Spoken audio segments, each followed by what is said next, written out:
ज्ञानाञ्जनशलाकया चक्षुरुन्मिलितं येन तस्मै श्रीगुरवे नमः।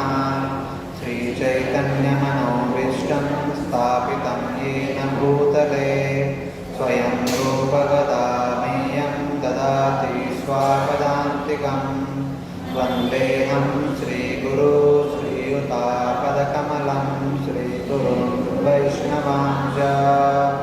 श्रीरूपं साग्रजातं सहगणरघुनाथान्वितं तं सजीवं साद्वैतं सावधूतं परिजनसहितं कृष्णचैतन्यदेवं श्रीराधाकृष्णपादान् सहगणललिता श्रीविशाखान्वितांश्च।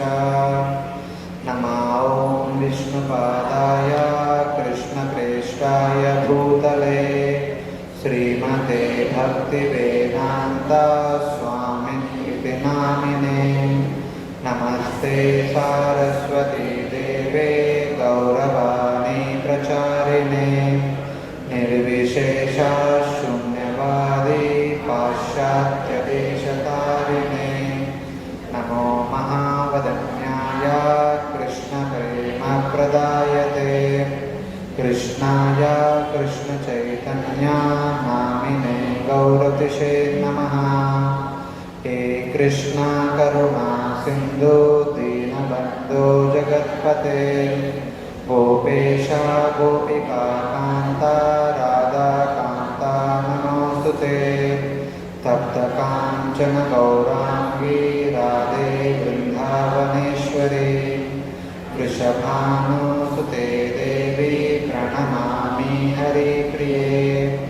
वाञ्छाकल्पतरुभ्यश्च कृपासिन्धुभ्येव च पतितानां पावनेभ्यो वैष्णवेभ्यो नमो नमः। जय श्री कृष्ण चैतन्य प्रभु नित्यानंद श्री अद्वैत गदाधर श्रीवासादि गौर भक्तवृंद।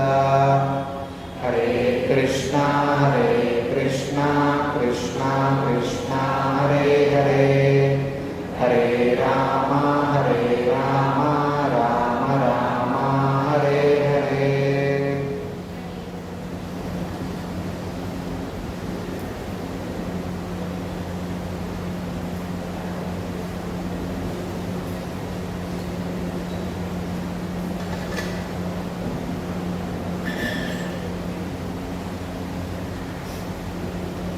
Hare Krishna. Hearty welcome to all the devotees who assembled here today evening.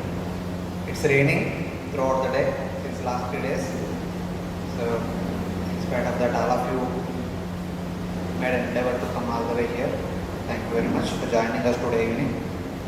So, in the previous 3 weeks, we were discussing from Srimad Bhagavatam, Canto 3, the section known as Teachings of Lord Kapila, wherein we discussed about different living entities performing different variety of activities for their livelihood, but in 3 different modes. In the first week we discussed about a person in the mode of ignorance, what kind of activities he performs for their livelihood. And then the second week we discussed about the person in the mode of passion, what kind of activities he performs for his livelihood. Then in the previous week, we discussed about a person in the mode of goodness, what kind of activities he performs for their livelihood. Generally in the mode of ignorance and in the mode of passion, whatever activity they perform, they are generally called as vikarma. Viruddha rupena karma means what Shastra says how we should perform activities. They do exactly opposite. They don't follow the rules and regulations of Shastra and they do opposite. That's why it is called vikarma. Only people in the mode of goodness, they make an endeavor to listen to Shastra and understand Shastra and they try to follow. Even within that, there are 3 categories. The majority of people understand that Shastra is telling us to perform activities with the intention to get the results so that we can become prosperous. Such kind of people are called as Sakama Karmis. They follow rules and regulations of Shastra in order to fulfill their material desires. So they perform the Vedic rules and regulations to fulfill their desires. That's why they are called as Sakama Karmis. A little elevated than them are, they follow the rules and regulations of Shastra to purify their contaminated heart, their contaminated mind. They perform all the activities as a matter of duty and they offer the results in the service of society. They are called as Nishkama Karmis.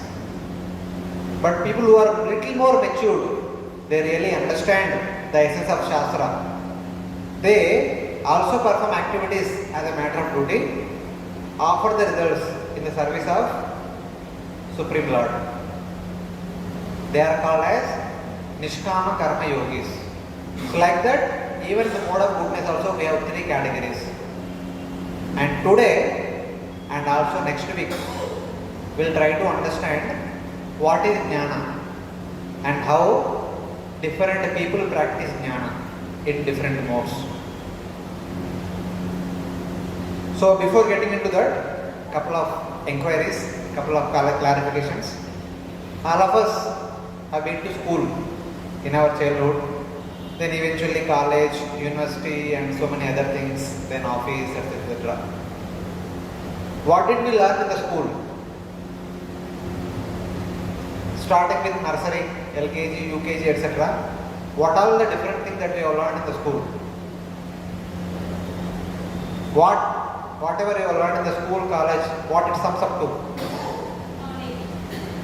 Okay, but what kind of knowledge? Knowledge about what?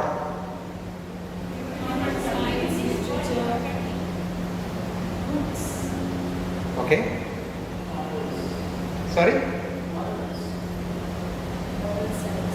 Okay. Knowledge about the material nature, or knowledge about the matter. In terms of periodic table we learned in chemistry.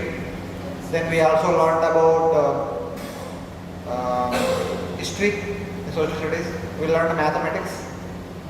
We learned languages, English, Hindi, our respective Varnagal language, whichever state we are from.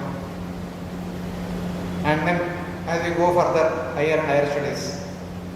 So basically, different techniques that will help us perform activities in a better way so that we can earn our livelihood. These are the various things that we learned. And we also learned what is what. Basically, our education aims at giving us the understanding of what is what is valuable, what is not valuable. We understood all these things. For example, if an animal is taken to a place which is filled with lot of diamonds, and does the animal have any interest in the diamonds? It only looks for the grass, where grass is available. For the animal, grass is the most valuable thing. It has not no interest in the diamonds or any other things. For example, for us, in front of us, if we are kept some grass, some stones and a piece of diamond, which one will pick it up? Why? We know the value of it. So grass does not matter to us. We are not interested in the grass. Stones, okay, if some use is there, we'll take it. Otherwise, it is not useful for us. Diamond, it is really worth. So we will collect it immediately and preserve it nicely for our usage, future usage, etc. So, but on the contrary, of course, from the practical point of view, from social point of view, diamond makes valuable. Diamond itself is a valuable item. Whoever chooses diamond, it is the indication of that this person has knowledge. This person is a sane man. That is understanding. But on the contrary, from the scripture's point of view, the knowledge means he who sees Sama Loshra Ashma Kanchana. He who sees a mud block, a piece of stone and a piece of gold equally. From the social norms point of view, if someone treats a mud block and a normal ordinary stone and a gold biscuit equally or a diamond equally, what we call that person from the society normal standard? Sorry? Fool. Little more graphically. Stupid. Little more mad. Insane. Does not know the value of what is what. But from scripture's point of view, one who sees all these three same, he is in knowledge. Rest all are in ignorance. Vidya vinay sampanne brahmane gavi astini suni chaiva spakecha pandita samadarshana. Who sees everything and everyone equally is called as pandita. He is in knowledge. Remaining all are not pandita. So that is a scriptural understanding. The reason is, as long as we discriminate in the matter, we become attracted to some matter which has some value. We may not be interested in that matter which has no value. The mud has no value, the stone has no value, but gold has value, diamond has value. So we start seeing the discrimination between one matter to other matter. That matter which has value, we pay attention to it, we become attracted to it. The matter which has no value, we are indifferent to that matter. Because of this ichcha dvesha, we develop desire to some matter, we become indifferent to some other matter. That ichcha and dvesha will bind us in this material world. The only one way to free ourselves from the bondage of the matter is see everything equally. Sama, Lostra, Ashma, Kanchana. One need to see everything equally. One need to become completely indifferent to the matter in the material world. Then only we are ready to leave this place and go back to Godhead. If we are still attached to something in this material world, we are stuck here only. This is the fundamental principle of Shastra, the very, very basic knowledge item of Shastra. So, in the previous 3 weeks we discussed that how a person performs activities while living in this world. That is meant for a person who after marriage, they are responsible to earn money for maintaining their family. But there is a phase before marriage, that is student life. One as a student either may go to Gurukul or may go to school or somewhere, wherever, according to the situation.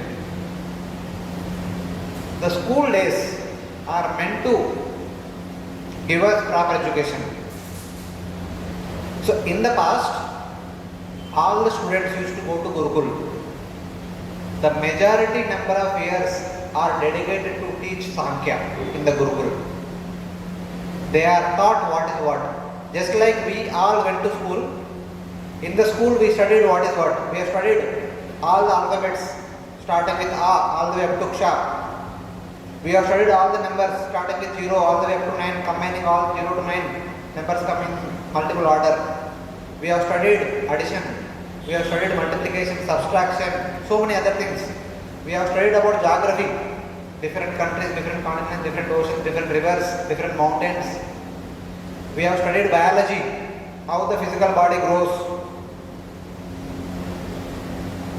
We have studied zoology, what are the different material elements in the earth, digging into the earth and understanding the different minds, etc.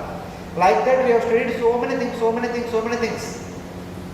But in the past,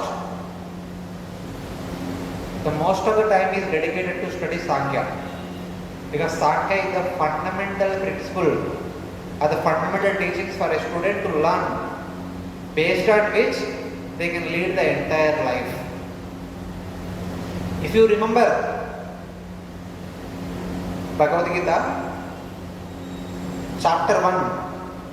After seeing both the party supporting Duryodhana, the party supporting Yudhishthira Maharaj, Arjuna went into a delirious kind of state.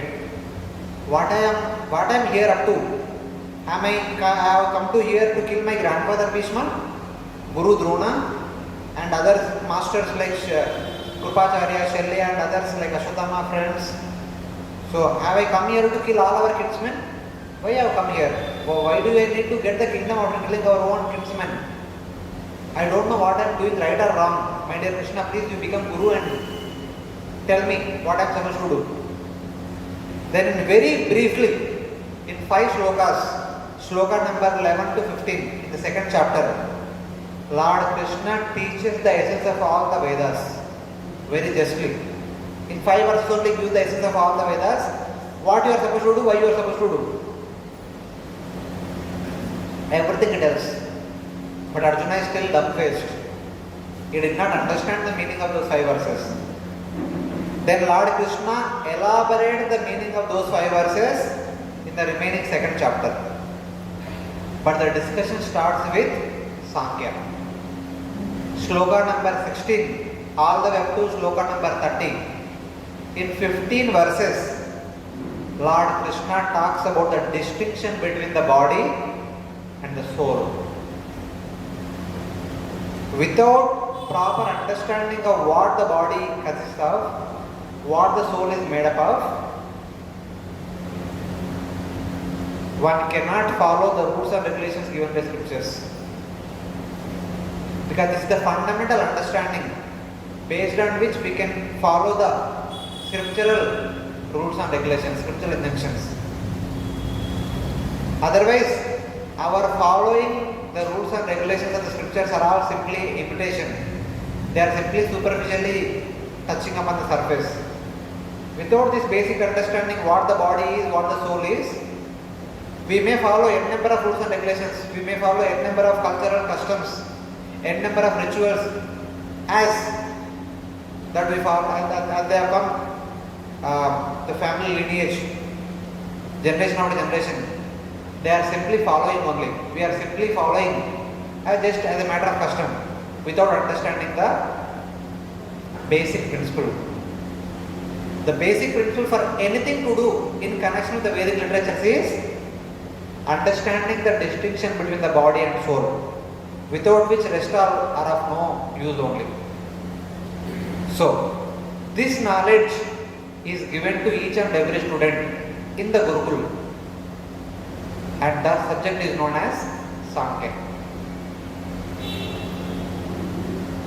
And today we will try to understand what the Sankhya is all about. Sankhya is all about trying to understand what is what, consisting of 28 elements. Just like in the chemistry we study about the periodic table, the elements in 3 states: solid state, liquid state and gaseous state. Hydrogen, oxygen, gaseous state. Mercury is solid state. Mercury, iron, ferrous, they are in solid state. And some elements in the liquid state, like that we study in the chemistry very nicely. But in Sankhya, there is a detailed explanation of what is what. This is taught to a student only. When the student knows this, with the proper understanding of this knowledge, when he enters into Grihasthashram, then he will never make a mistake which binds that student, which binds that person later in the future lives. With the background understanding of Sankhya, when they perform all the household activities, they are never entangled in the household order, and at right time they will take to renunciation, which can help them to practice to give up this material world and get ready to go to spiritual world. That's how the traditional Varnashram system has been designed. So today, let us read from chapter 26 of Canto 3, which talks about Sankhya, which talks about the principal characteristics of the 28 elements. We try to see one after the other. What are these 28 elements? What are their characteristics? So then, based on that understanding, how does a person lead their grahastha ashram? Then eventually when they take to vanaprastha or sannyasa ashram, how does they perfect their life? That we will discuss in the next class, that is next week. So, in the very first verse, Lord Kapila says that why one need to study this Sankhya and what one will get by studying Sankhya and by following Sankhya. That Lord Kapila states in the first two verses of the 26th chapter. He says that Yed viditva vimuccheta purusha prakrute gunai. He who knows Sankhya, he who studies Sankhya, he who lives life based on Sankhya principles is not bound by the three modes of material nature. Purusha prakrute gunai vimukti. One will get freedom from the bondage caused by the three modes of material nature. Mode of goodness binds a person with knowledge and a sense of happiness. The symptom of a mode of goodness is a person feels that I am knowledgeable and I am quite happy. People born in aristocratic family, they are quite happy with their understanding, with their knowledge. If we request them to come for satsang program, they say, I know better than you. You don't have to tell me, you go. They think that they are already knowledgeable. So they are happy what they know. They don't want to know anything more than that. And they are happy with their current status of happiness. That's how mode of goodness binds a person. And mode of passion binds a person with material ambitions. Desire to perform activity one after the other, one after the other. When we go for Gita distribution, they say that I don't have time. I have a lot of things to do.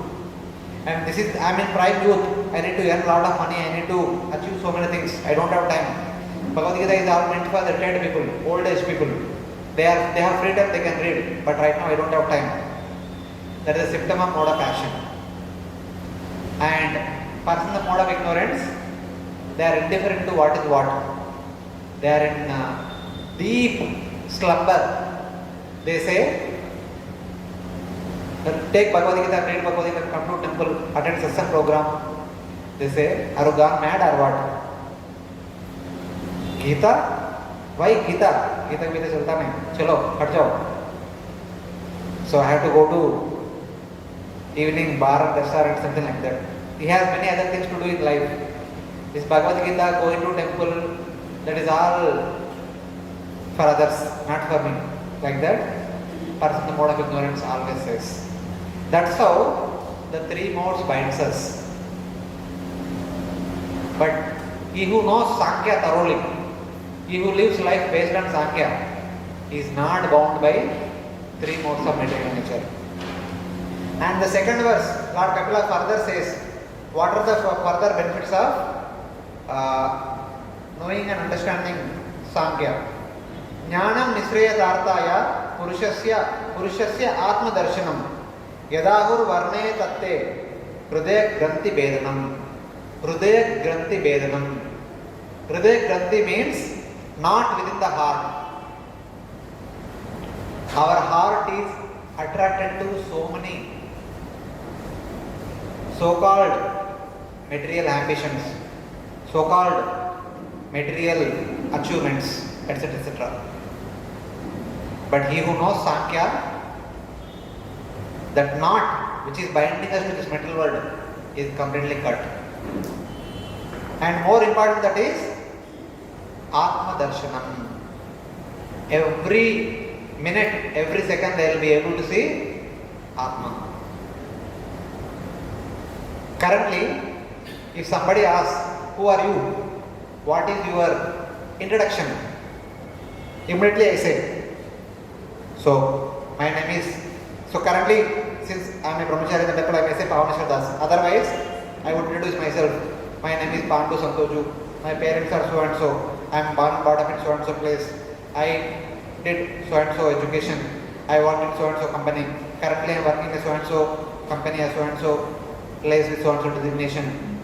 etc. These are my achievements. This many papers are published. This many conferences are attended. Like that, we keep introduce ourselves so many things.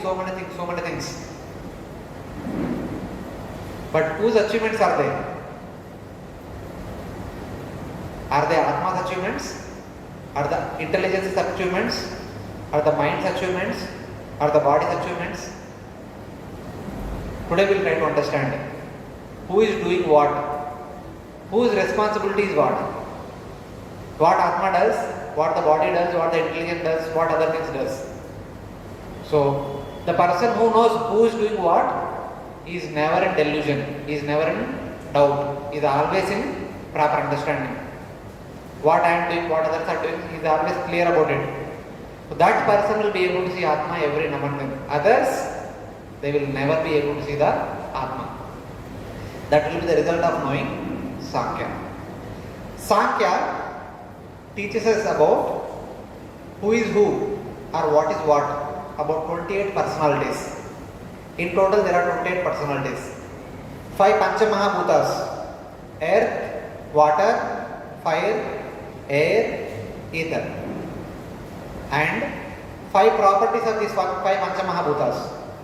Earth has the property of fragrance. Water has the property of taste. Fire has the property of form. Air has the property of touch. Ether has the property of sound. 5 plus 5, 10. We have 5 Jnanendriyas: ears, skin, eyes, tongue, nostril. And we have 5 Karmendriyas: the mouth, hands, legs, genital, anus. And we have 4 internal senses. They are called in Sanskrit Antahkaranas. They are internal senses: mind, intelligence, ego, and consciousness. In Sanskrit they are called as Man, Buddhi, Ahankara, Chetana. And beyond these 24 elements, there are 4 more. The first one is Prakriti, the material nature, consisting of 3 modes: mode of goodness, mode of passion, mode of ignorance. Second one is Kala, time, which we count in terms of past, present and future. Yesterday, today, tomorrow. 27th one is Jivatma. 28th one, Paramatma or Ishvara, the Supreme Lord. These are the 28 elements which are taught in Sankhya. If we know clearly about these 28 elements, when some activity is performed, we know who is doing that activity. If we don't know, for everything we say, I am doing. Currently, I am speaking. All of you are listening. After the class, let us understand who is speaking, who is listening. Am I really speaking? Are you really listening? We will understand after the class. So now the discussion starts with Ishvara. It starts on the top, goes all the way up to bottom. Starting with Ishvara, comes all the way up to earth. We will try to understand one by one all the 28 elements. So, Ishvara is called as Anadi. He has no beginning. He is the Supreme Atma. We say him as Paramatma. We are all individual Atmas, simple Atma, ordinary Atmas. He is Paramatma. He is the Supreme Most Atma. He is also called as Purusha. We are all normal Purushas. He is Adi Purusha. Nirguna. We are all under the clutches of 3 modes of material nature. He is beyond 3 modes of material nature. We are all living under Prakriti.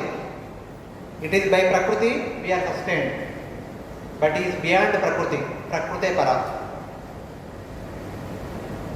Pratyek. He cannot be perceived by our material senses. We cannot see him. We can say that Paramatma is there within the core of our heart, but we can't see him. We can't see with our eyes. We can't hear with our ear. We can't taste him with our tongue. We can't smell him with our nostril. We can't hold him with our hands. But I can shake hand Prabhuji. I can hold him. I can see all of you. I can hear all of you when you speak. I can do all these things with all of us. But with him I cannot do. He is beyond my sense perception. Dhama. He has his own internal abode in Vaikuntha. Karmadaksha Vishnu stays in Kaladhala ocean. Narayana stays in Vaikuntha. He has his own special abode. Do we have any eternal abode in one sense? Currently all of us are staying in Mumbai. Few decades back we may not be in Mumbai. We might be in different places. Few decades later, after 2-3 decades, where will we be? Can anyone tell me? We don't know where we will be. We may take birth somewhere else, in some other place. So we don't have one abode fixed for us dedicatedly. But for him, his own home is eternally one place. It does not change. Swayam Jyoti.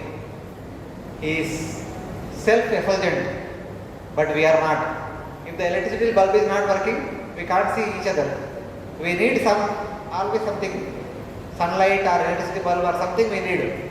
But for him it is not like that. He is self-effulgent. And Vishwam Ena Samanitam. From him comes the entire universe. And we are living in the universe as a dependent entity. He created the universe, but we live in the universe. These are different qualities distinguished between us and the Supreme Lord. And how does the Supreme Lord create the universe? Just by glancing upon Prakriti, the material nature, which is one of his many thousands of energies. The Supreme Lord possesses thousands of energies, out of which Maya Devi is one of the energies. Just by glancing upon Maya Devi, he creates unlimited number of universes, and he sends all of us to different universes. Some of us he has sent it to this universe, and some other living entities he sends to some other universe. Like that, he creates unlimited universes using his Maya Devi or Maya Shakti, and creates different bodies for unlimited living entities, different facilities for unlimited living entities. That is how the Supreme Lord employs Maya Devi. So when he sends all of us to this universe in which currently we are living, as soon as we have come here, Maya Devi gives us a covering. As soon as we come here, we will be given a covering. I'll give you a simple graphic example. As long as the child is in the womb, does the child wear any clothes? No. When the child is born, we apply some clothes to the child to keep the child warm. Immediately after the child is born, the bathing is done. Immediately the child is wrapped in the warm clothes. Eventually the clothes are given to child. The child will never be without clothes till the time of last rites performed. Similarly, when the Atma comes to this material world, it comes normally. As soon as the Atma comes into the material world, the clothes are given by Maya Devi, who is our original mother. The clothes are our subtle body and gross body. Our own parents are giving us the clothes after our birth takes place. Similarly, Maya Devi gives us the clothes known as the subtle body and gross body. The problem is, after we have got these clothes, we identify ourselves with that clothes. That is the problem. Giving clothes is not a problem, but after the clothes are given, we identify with that. For example, the child is going to school, maybe first class or second class. There is a cultural festival. So there is a drama. The child is playing the role of a police. The mother, for the sake of child, gets a police dress, wears nicely. The child goes to the school, performs the drama very nicely. Then the child starts saying that I am police. Today I am police. Here onwards I am police. So all of you call me as police. Something like that. He just wore the dress. By wearing the dress he is saying that I am police. He is identifying himself with the dress. Same way, all of us when we are given the dress, in the form of gross body, subtle body, we identify with the dress. If somebody asks all of us, who are you? We say, we are human beings. Little more in details, we say, I am male, I am female. Little more details, we say, I am school going child, I am college going student, I am married, newly married man, I am father of 2 kids, I am grandfather of 10 grandchildren. Our identity keeps changing. This identity is because of the dress which we are wearing. This is not the original identity of the soul. It's like that. So in one drama the child is wearing the police dress, in another drama the child might be wearing some other dress, scientist dress. In another drama you will be wearing the dress of a doctor, then you will say I am doctor. Come, sit, sleep, I will check your pulse. So with the stethoscope, starts testing. He puts thermometer in the mouth, check the temperature, etc. etc. He treats, you hold the hand and treats, like he acts like a doctor, something like that. So as long as we are living in a particular body, we act like that. Currently we are acting as human being. In some other life we may act like the Devata. In some other life we may act like the other species, which is which we are in. We are wearing the dress and we are identifying with the dress. This is the problem. And it does not stop there. And while living in that body, there are so many activities are performed. And the person thinks that I am doing all these activities. I am only doing all these activities. Now I am doctor. Of course, for me, I studied engineering. So I worked in the company also. That time I say that I am engineer. So I always say that I am the engineer. I am doing this so and so activity. We identify with whatever we are doing. And identity leads to the bondage with the associated results. When I say I am doing this, and the world says you are responsible for the result. Yes, when I am doing something, I am responsible for the results. This is the world norms. So when we say that I am doing so and so, I am responsible for the results. That's how the jiva is bound in this material world. Because of our false identity with the body in which we are living, because of our thinking that I am the doer, I am the karta, we are bound by the associated results. As a matter of that, as a concurrent result of that, we are moving from one species to other species to other species, like that. We are changing our dresses one after the other, one after the other. We are born in this material world. This is how the jiva and prakriti gets bound in this material world, gets interacting with each other.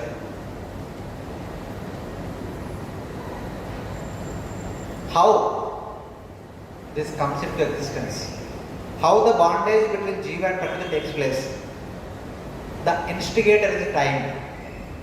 It is the time, the potency of the Supreme Lord, which agitates prakriti so that prakriti can transform itself into the material universes. The prakriti can also transform itself into the 24 material elements, combining which the human body, the Devata body, the animal body, all the bodies of all the jivas are made. Our body is made up of 24 elements, about which we are going to study very soon. So these 24 elements are formed from prakriti, are produced from prakriti. When the time energy enters into prakriti through the glands of Mahavishnu, and that time which created 24 elements from prakriti, combining which the universe is formed, combining which our body is formed, combining which this building is formed, combining which the earth globe, all the 9 planets, so many stars, the 14 planet system, they are all formed, are also put into operation. It is by time only everything is running. It is out of fear of time only we are getting up early in the morning 5 a.m. or some of us maybe 4 a.m., some of us maybe 6 a.m. only out of fear of time. It is out of fear of time only we are running to the office. Out of fear of time we are coming back in the evening. Out of fear of time we are going to bed in the late night. Out of fear of time we are getting up early in the morning again. Are we not? Time which creates the universe, time which agitates the Prakriti, time which creates fear in our heart. That is the function of time. It is only because of time we perform what we are doing. If there is no time, if there is no moment of time, is anybody care to do anything? If the morning does not go to afternoon, one does not feel noon hunger, does anybody feel like to work? If the building once you construct, it remains as it is, without getting into repair, without dwindling, even after lakhs of years, does anybody feel like to construct a new building? But time destroys everything. Time changes everything. Out of fear of time, we run. We perform activities.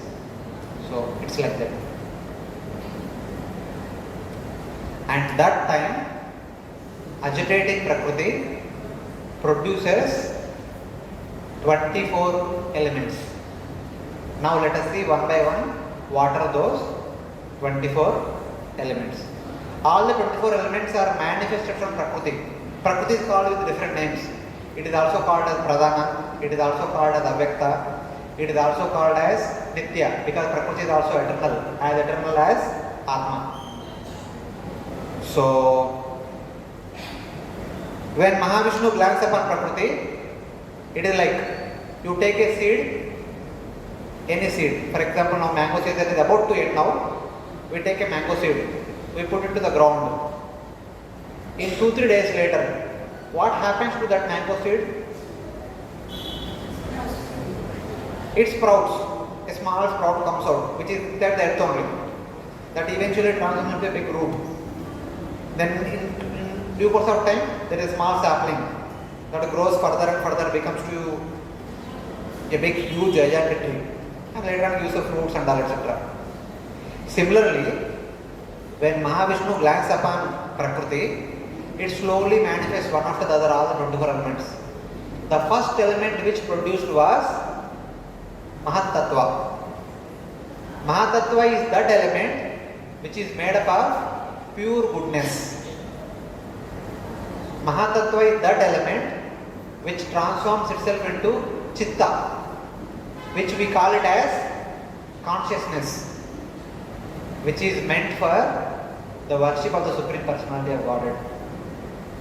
That's why we read every day morning in Chaitanya Shishtastakam prayers, Cheto Darpana Marjanam.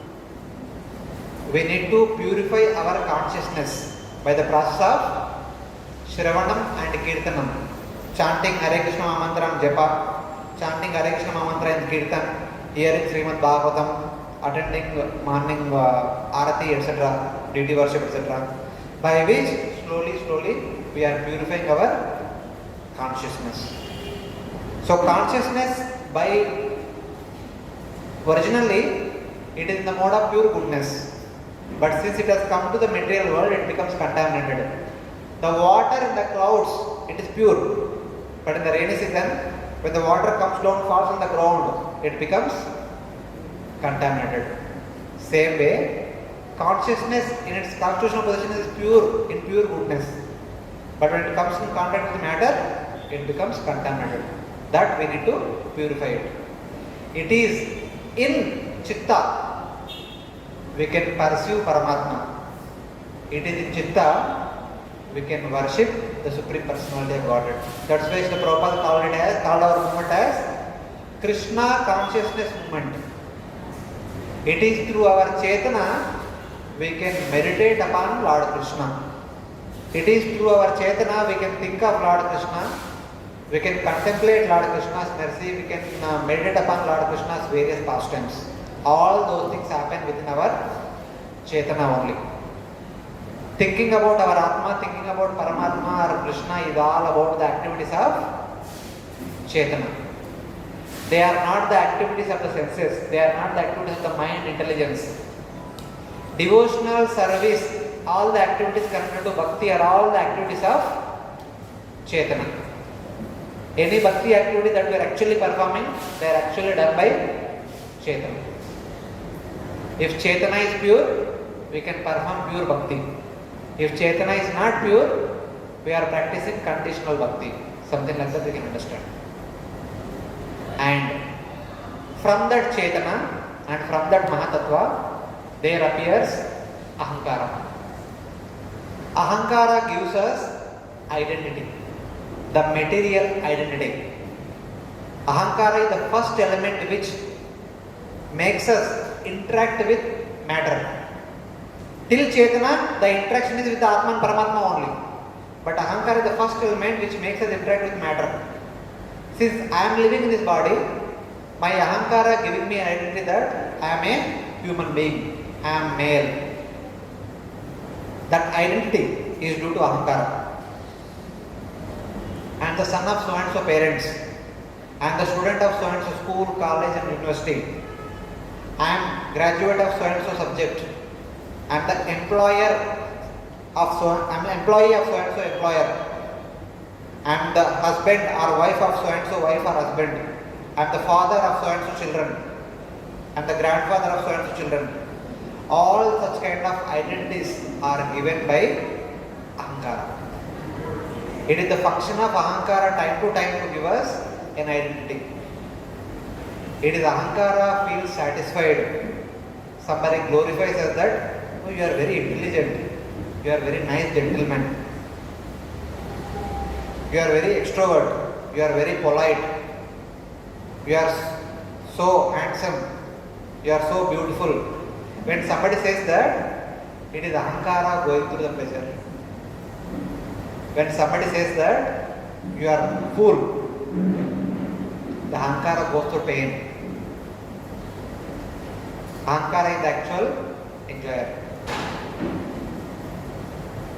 These are the different activities and functions of Ahankara. Then, from Ahankara, there appears mind. Mind is the storehouse of all our experiences, whether good or bad. All the experiences are stored within the mind. Whenever something connected to some experience that we went through in the past comes in front of our vision, the mind pops us those previous experiences. 1 year back, I happened to go to Juhu Govinda's. I had a nice feast. So, in that feast, I happened to eat some particular item. Whenever that item is prepared in our temple, as soon as I see that item, I remember my experience of going to Juhu Govinda's and having that item. Because when I went to Juhu Govinda's, I had been through some experience, good or bad, that is stored in my mind. When I come, similar kind of stimuli, that experience is popped up by the mind. It is called Sankalpa and Vikalpa. Sankalpa means it pops up the general experiences. Sometimes the mind shows us some, pops up some unknown thought which we don't go through, which we don't go daily. In our daily experience, we don't go through it. But suddenly it pops up something that is already there in our subconscious mind, suddenly it comes up. That is also what kind of function of the mind. Suddenly it pops up something, out of the blue something comes up in the mind. We are not thinking about it only, suddenly it comes up. That is also a function of mind. So mind has two functions. One is storing the experiences, whether good or bad. Second one is revealing those experiences whenever there is some stimuli in front of us, or sometimes those stimuli only reveal the experience. These are the functions of our mind. Then there comes intelligence. The function of intelligence is Dravya Spurana Vijnanam. Intelligence will make us understand what is what in relation to matter. For example, through our 5 Jnanendriyas, we get information. Whatever information we receive through 5 Jnanendriyas,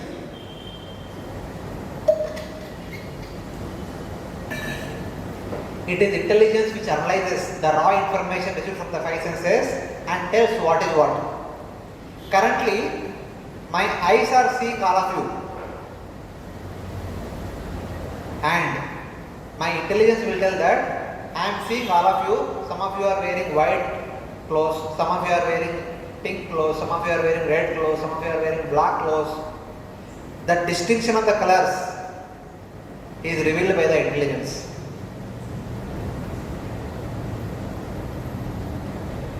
Dravya Spurana Vijnana. It tells us what is what.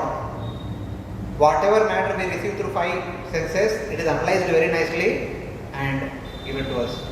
If there are some software engineers who write coding, you can understand. In the microprocessor, we have so many pins like IOs. So IOs can only recognize two things: either 3.3 volts are the high or 0 volts are the low. So based on that high and low, which is translated to digital signal as 0 or 1, the programming is made. So based on that only. Something like that. The intelligence, based on the information received through the five senses, it analyzes and gives us what is the output result. So in addition to that, it also has few more functions.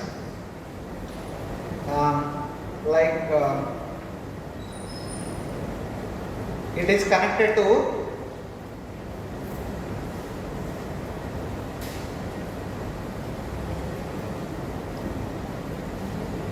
samshaya. When we see something, we don't accept as it is. We try to doubt whether it is proper or not. Samshaya means doubting something. When we see something, when we come across some person, somebody speaking too much politely, our intelligence says, don't believe him. Jada nata kar rahe. Something like that. There is a function of intelligence. Viparyasa. Intelligence will tell what if something wrong is going on, intelligence will clearly tell, oh, this is wrong. Nishchaya. If something is right, it will tell it is right. Smruti. It also has a function of remembrance. The mind stores the experiences, but intelligence has the memory. Whatever formulas we have memorized in the childhood, even today also we can remember. A square, a plus b whole square is equal to a square plus b square plus 2ab. That we will remember throughout our life, we don't forget. That memory is there in the intelligence. Swapa means sleep. It is whose intelligence is in proper place, they have good sleep. It is like that. Also, swapa, one more function of swapa is forgetfulness. As Bhagavad Gita Lord Krishna says in 15th chapter, verse number 15, Aham sarvasya prabhavo, sarvasya chaham krutisarni vishto, matta smritir jnanam apohanamcha. It is from intelligence comes three things. Jnanam means understanding of what is what. Apohanam, forgetfulness. When we sleep, we forget everything that we know throughout the day. That is also function of intelligence, forgetfulness. And smruti, remembrance. So all these three are functions of intelligence. So then, just like intelligence is analyzing all the information that we are receiving from the five jnanendriyas, there is another element known as prana, which activate the five karmendriyas, known as prana. We have five karmendriyas. Currently I am speaking through mouth. I can lift this bottle through my hands. I can move from here to there by my legs and anus and genitals. The activities of these five karmendriyas are performed by prana. Only as long as our prana is proper, we can perform activities. Especially when prana is weak, a person falls sick, feels very much fatigue, then a person cannot perform any activity. If prana is weak, one cannot perform any activity in the five karmendriyas. So it's like that. So that is the function of prana. And by the way, we have five jnanendriyas. With the ears we collect the information known as sound. With the skin we collect the information known as touch sensation. And with the eyes, we get to see the forms, etc. etc. All the different functions are there. With the karmendriyas also we perform various activities. They are performed under the supervision of prana. And then there comes sound. What is the function of sound? Sound will help us understand the meaning of what is what. There is a word called chair. As soon as we hear chair, we understand. Chair means a kind of object on which we sit. Table, a kind of object on which we keep some item. So as soon as we hear some sound, we get to know what it is.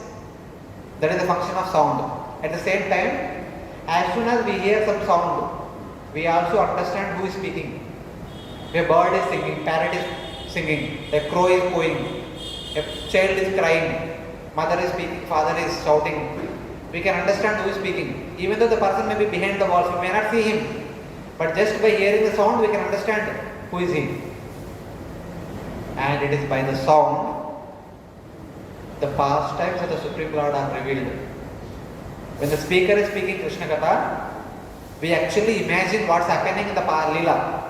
The Leela is revealed by hearing sound. So these are the various qualities of the sound. But sound to transmit from one place to other place, it need a medium. The via medium is ether. Ether acts for the sound to go from one place to other place. When I am speaking, it is through the medium of ether, the sound is going from me to all of you. It's like that. And ether also gives us space for all of us to reside.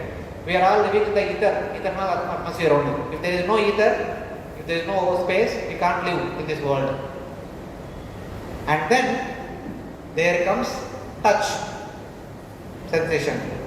It is through touch sensation we experience something is chill or hot, something is soft or hard, or something is heavy or light. If there is water, I feel this heavy. If there is no water, I feel this very light. All these experiences will be possible by touch sensation. And the touch sensation will move from one place to other place through air. Especially the radiation, when we are reading outside, we get some water droplets inside, we experience that chillness, etc. etc. Air acts as the via medium for the touch sensation to go from one place to other place. Then there comes form. Form has different attributes like dimension. This table has got some length, some width, some height, etc. etc. Some color, some texture, some kind of smoothness or hardness. All these things are available for form, for a particular form, which we experience through our eyes. And form can be seen only in the presence of light. If there is no light, we can't see any form. It is light which reveals us the form to all of us. The light is the transporting via medium for the form to go from one place to other place. For example, there is Mridanga. If as long as there is light, I can see the Mridanga, I can understand that it is Mridanga. If there is no light, I can't see it, I can't understand that it is Mridanga. And the Mridanga is like round shape and conical shape, two conicals upside down are attached together like that. I can understand all these things. Such kind of attributes are not there for air or ether. Air and ether have no attributes. It is only form as an attribute. It's like that. After that there comes taste. We have 6 kinds of taste.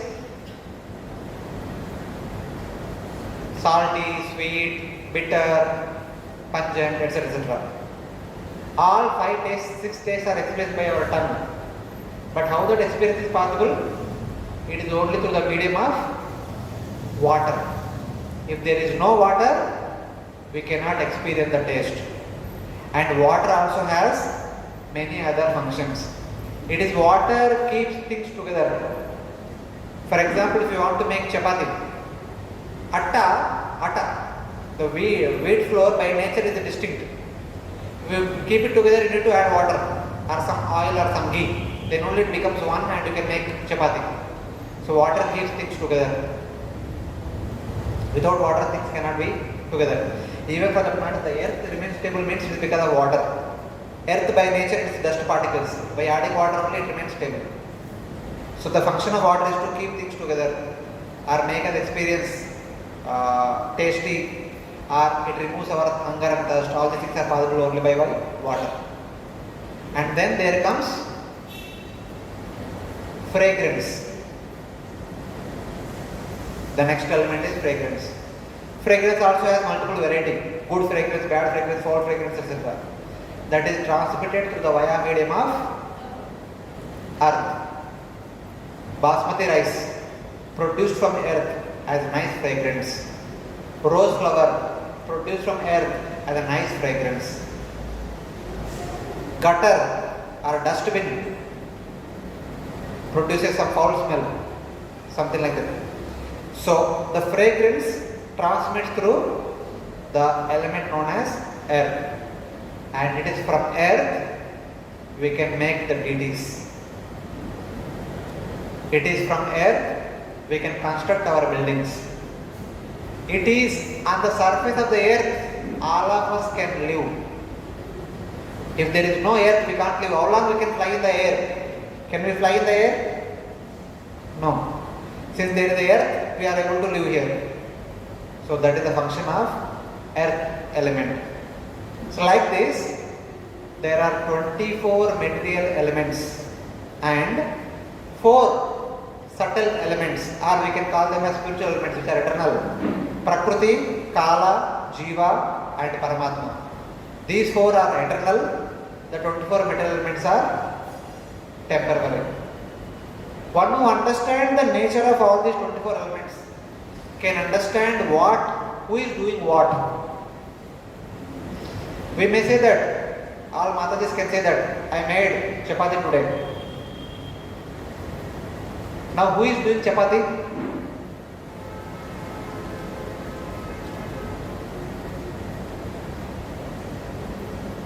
Who is doing chapati? The intelligence will tell what to do. Add water, take the flour, add water, add ghee, add other things. It is hands which are mixing all the items. It is hands which are making the doughs, small balls. It is hands which are making them flat. It is hands which are frying it or whatever on the pan. With the cooperation of our hands. If it is burning, the nostril will tell burning. So like that, every element that is there within our body has their respective function. They are all functioning properly. Without eyes, can we make chapati? Without nostril working properly, can we understand burning chapati is burning or not? Without the touch sensation, can we experience the chapati is becoming hard or soft?